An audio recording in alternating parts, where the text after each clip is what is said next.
તાજ બેગમના બીજા ભાગમાં આપણે જોયું કે શ્રીજી બાવાની અસીમ કૃપા થઈ મહાપ્રભુજીના ચિત્રજીના તાજ બેગમ સેવા કરતા દર્શન કરતા એ ફળિયા શ્રીજી બાવા રાત રાતભર આવતા અને શતરંજ ખેલતા. હવે ભાગ 3માં શું લીલા થઈ છે, તાજ બીબી ઉપર શું કૃપા થઈ છે, જેને વર્ણવવા માટે કોઈ શબ્દ નથી.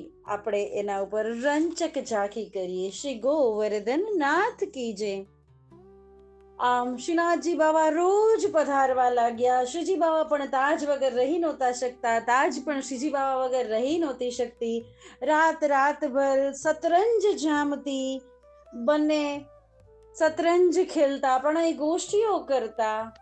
અને એક વખત શ્રી ગુસાઈજી શ્રીજી બાવાને પૂછે છે, વાત કરે છે કે પ્રભુ પ્રાણપ્રિય, કેમ તમારી આંખોમાં લાલાસ દેખાય છે, તમારા શ્રીઅંગોમાં આળસ દેખાય છે?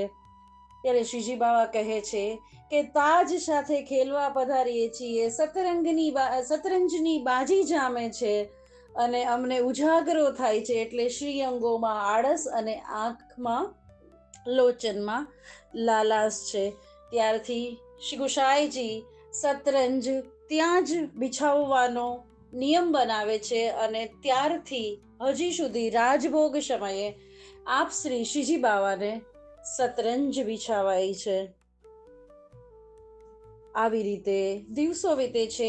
એકવાર તાજ વિનંતી કરે છે કે હે પ્રાણપ્રિય, હે પ્રાણના શ્રી ઠાકોરજી શ્રીજી બાવા, આપ હર હંમેશ નિત્ય નિરંતર મારા જેવા પર કૃપા કરી અને મારા મહેલમાં જ કેમ ન બિરાજો?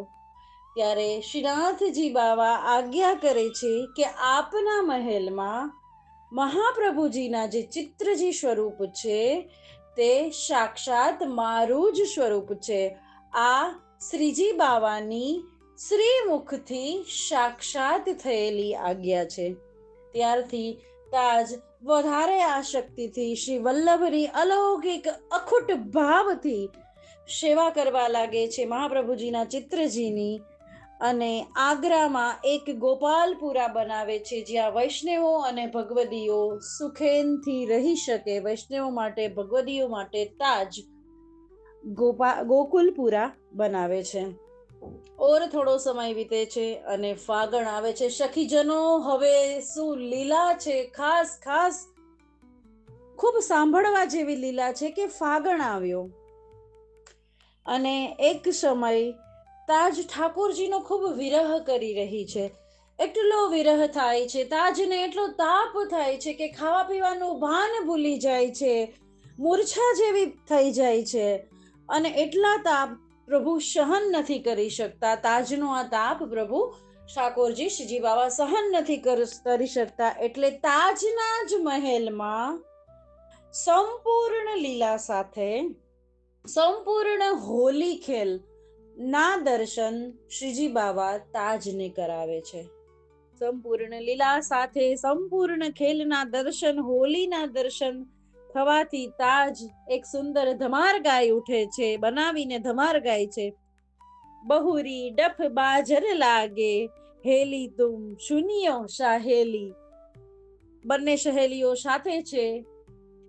અને બીજો એક દોહો પણ ત્યારે જ બનાવી અને તાજ ગાય છે. એના હૃદયમાંથી નીકળે છે દોહો. પ્રીતમ બસત પહાડ પે, હમ યમુના કે તીર, અલકે મિલનો કઠિન હૈ, પાવન પરી જંજીર.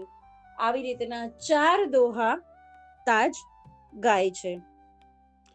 અને 2-3 દિવસ આમ ને આમ સખત તાપમાં અને પ્રભુના વિરહમાં વીતે છે.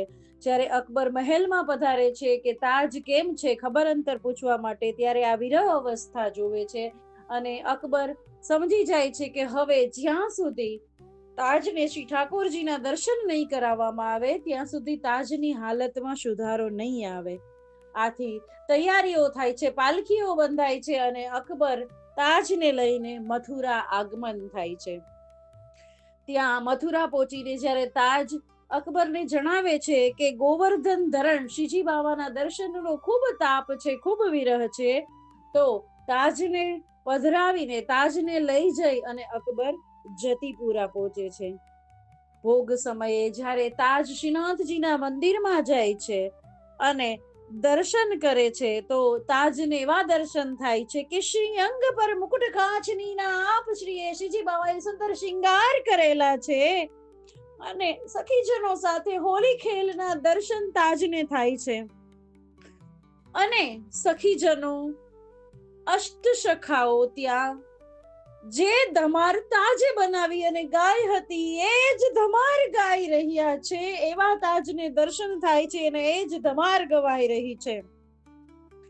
અને એ ધમારની એક લીટી આવે છે, નેત્રો મળતા વાત કીધા. નેત્રો મળતા વાત કીધી એ વાત એ લીટી આવતા જ શ્રીનાથજી બાબા કટાક્ષ નજરે તાજને જુએ છે. કટાક્ષ દ્રષ્ટિ તાજની ઉપર પડતા જ તાજને ભાન નથી રહેતું અને એ શ્રીજી બાવાના દર્શન કરવા માટે દોડે છે, શ્રીજી બાવાને મળવા માટે દોડે છે અને ઊંચી મણિકોઠાની દિવાલ ઓળંગવા જતા સમયે જ તાજનો લૌકિક દેહ ત્યાં જ છૂટી જાય છે.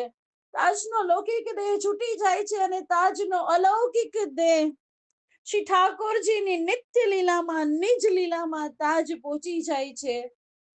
આવી કૃપા શ્રી વલ્લભની અને આવી શ્રી ખુશાલજીની કૃપાથી તાજ શ્રીજી બાવાના શ્રીજી ચરણ પામે છે.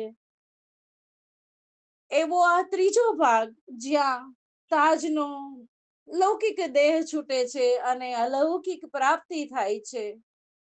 શ્રી ગોવર્ધન નાથ કી જય.